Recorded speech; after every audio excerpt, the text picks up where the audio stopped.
Merhaba sevgili seyirciler. Oktay Usta'nın mutfağındasınız. Sizler için sağlıklı, lezzetli hem de kolay ve pratik bir tarif paylaşacağım. Pırasalı, fırında pırasa olacak. Havuç ve sebzeli, aynı zamanda mısır unu, normal un, yumurta, üzeri kaşarlı, çay saatlerinize yönelik de güzel bir tarif olacak. Burada 6 tane pırasamız var. 2 tane havuç sevgili seyircilerim.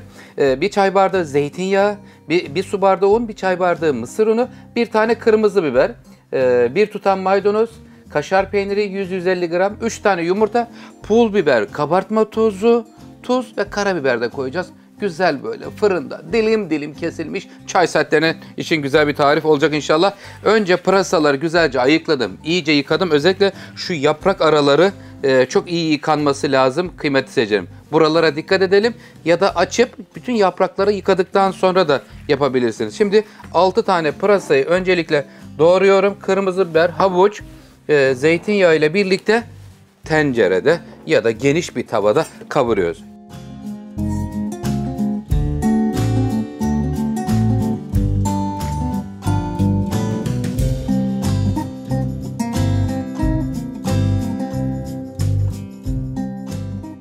Evet sevgili seyircilerim, bir buradaki çay bardağı zeytinyağımızdan yarısını tavaya veriyorum. Sotelemede kullanacağım. Diğerini de sos hazırlarken kullanacağız. Evet efendim, ocağımızın ateşi yandı. Subhanallah, Rabbimize sonsuz şükürler olsun. Bakın şimdi buraya hemen önce kırmızı biberi veriyorum. Coslar mısın canım? Bir bakayım, şöyle bir hızlandırayım. Şöyle biberin bir aromasını alalım.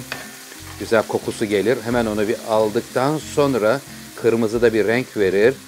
Tamam, zeminde kalsın burası. Üzerine doğramış olduğum pırasa geliyor.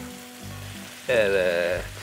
Fırında güzel sosuyla birlikte hazırlanmış bir sebze tarifi paylaşıyorum sizlerle. Pırasalar şöyle güzel pişerken hemen havucu soyacağım. Canım neredesin havuç soyacağım? Havuçları soyuyor ve rendeliyorum. Üçlü havuç, soğan, özür dilerim, havuç, kırmızı biber, pırasa üçlüsü. Orada böyle bir çok uzun süre değil, 5 dakika hafif bir yumuşasın. İsterseniz direkt kıymetli seyircilerim çiğden de koyabilirsiniz. Fakat biraz pişirip de koyduğunuzda müthiş bir tadı olur. Ondan dolayı söylüyorum. Bismillahirrahmanirrahim. Evet, hemen havucu rendeliyorum. Rendem neredesin? Özür dilerim, tezgahı toparlayamadım. Şimdi hemen toparlayacağım sevgili seyircilerim. Oradaki hız zinciri bozulmasın diye. Tamam. Geliyor. İkinci havucu da dahil edeceğim buraya. Tuz, karabiber ekliyorum. 5 dakika soteliyor. Ondan sonra diğer sosuyla buluşturuyoruz.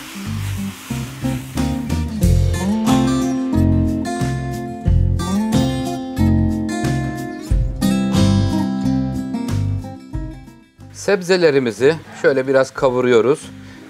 Sadece yumuşaması yeterli. Direkt çiğden koyarsak biraz istediğimiz tadlara ulaşamayabiliriz. Sert düşebilir kıymetli seyircilerim. Ama böyle yaptığımızda lezzet gerçekten mükemmel olur. Çünkü güzel aromaları çıkmış, yumuşamış, damakta müthiş bir tat bırakır.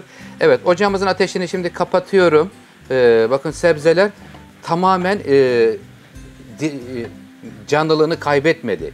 Canlılığı devam ediyor ama aynı zamanda yumuşamış ve artı lezzetlenmiş oldu. Ocağın ateşini kapattım. Şimdi soğumasını istiyoruz artık. Soğur musun canım rica etsem? Evet, orası soğuyacak. Biz şimdi sosunu hazırlıyoruz.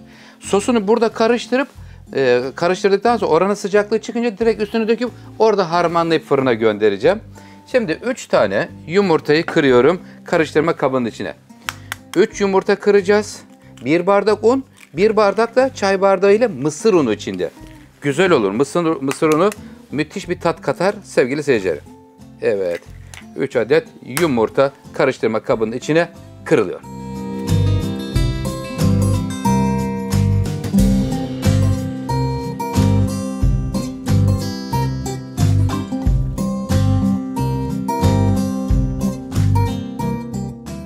Sevgili seyircilerim, 3 tane yumurtayı kırdım. Yağı da verdim buraya. Birazcık sos için tuz. Çok vermeyelim. Çünkü orada da tuz var. Pırasalı bölümde de. Karabiberini veriyorum. Şimdi burada pul biber. Pul biber 2 tatlı kaşığı. 1 paket kabartma tozu veriyorum buraya. Şimdi yumurta, zeytinyağı, maydanoz, baharatlar karıştırıyor. Eğer katı olursa biraz süt verebiliriz. İhtiyaç olursa. Şimdi şu an için ihtiyaç görünmüyor. 1 bardak un buraya. Onu vereceğim, mısır ununu oradayken vereceğim şimdi. Şimdi yumurta, un hepsini bir karıştırıyorum. Bir katı olursa biraz süt ilavesinde bulunacağım buraya. Şu an için gayet normal. Güzel. Burası şöyle sıvı halde bakın. Hazır. Şimdi buradaki pırasanın üzerine döküyorum bu karışımı. Direkt burada da yapabilirsiniz bu karışımı aynı zamanda. Her şeyi bunun üstüne kırıp da dökebilirsiniz. Kıymetli seyircilerim. Şimdi güzelce bir karıştıralım. Sıcaklığı çıktı pırasamızın. Ondan sonra bütün malzemeyi koyuyoruz. Şimdi kaşar peyniri ve mısır unu kaldı geriye karışımlarda. Şimdi katı gibi durur ama bakın pişmiş olan pırasayla buluşacağı için hemen kıvam yumuşamaya başlayacak. Çünkü sebzelerin suyu var içerisinde. Ondan dolayı süt koymadım. Evet, burası hazır. Hemen buraya bir de mısır unu ekliyorum. Yağlanmış fırın tepsisi ve fırın yolculuğu oluyor.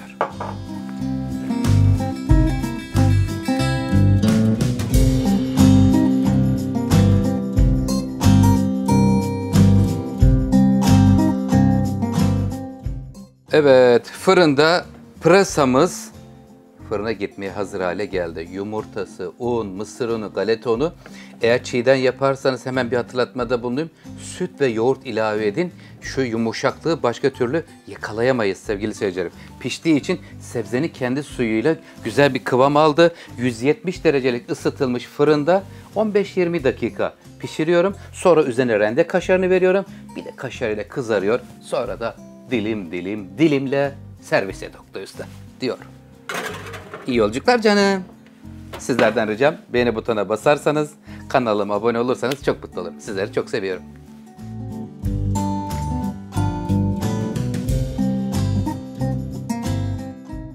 Evet sevgili seyircilerim, hemen saatime bakıyorum. 20 dakikalık süre geçti. Önceden ısıtılmış 170 derecelik fırında birinci pişirmeyi yapıyoruz. Eğer pişmemişse kontrol edin.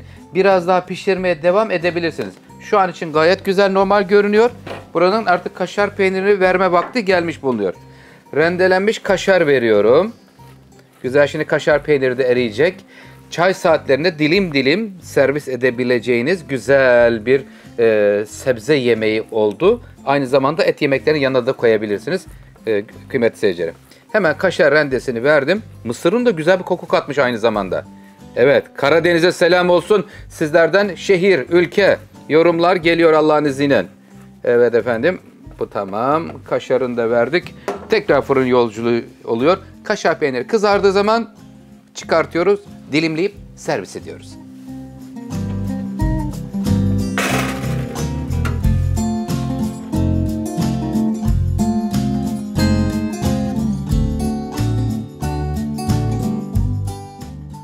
Pırasalı tarifimiz fırından çıkıyor. Gel bakalım canım, sevgiyle geliyor. Oh subhanallah. Allah'ımıza sonsuz şükürler olsun. Ne güzel nimetler veriyor Rabbim bizlere sevgili seyircilerim. Bakın görüyor musunuz? Şu güzelliğe bakın. Evet. Şimdi bu fırından çıkan tarifimiz ilk sıcaklığı çıkacak.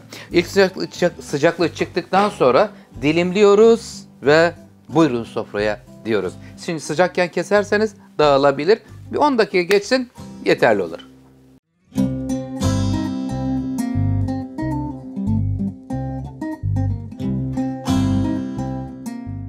Sevgili seyircilerim, ilk sıcaklığı çıktı. Dilimlere böldüm. Çok güzel bir görüntüsü oldu. Şu anda baktığımız zaman 8-8-16 dilim çıktı. Normal cam kapta da yapabilirsiniz. İlla fırın tepsisinde yapmak zorunda değilsiniz. Şimdi hemen buradan ben bir dilim çıkartayım şöyle ortadan. Bak kalınlığını da burada görelim. Ne çok kalın ne çok ince kıymetli seyircilerim. Hemen şöyle 2 dilim alıyorum buraya servise. Subhanallah. Ne de güzel olmuş. Mübarek 3 ayların 1. günündeyiz. Evet sevgili seyircilerim, şu anda servise pırasalı, fırında, sebzeli tarifimiz tamamlandı. Hemen çayımızı dolduruyorum şimdi. Güzel demlenmiş çay ile birlikte ne de güzel gider. Evet, afiyet bal şeker olsun. Sofralarınız bereketli olsun kıymetli seyircilerim. Sizler için elimden geldiğince mevsimin sebzeleriyle, meyveleriyle, ürünleriyle tarifler hazırlamaya çalışıyorum. İnşallah faydalı oluyorumdur. Sofralarınız bereketli olsun. Kendinize iyi bakın. Hoşça kalın. Sağlık kalın. Allah'a ısmarladık.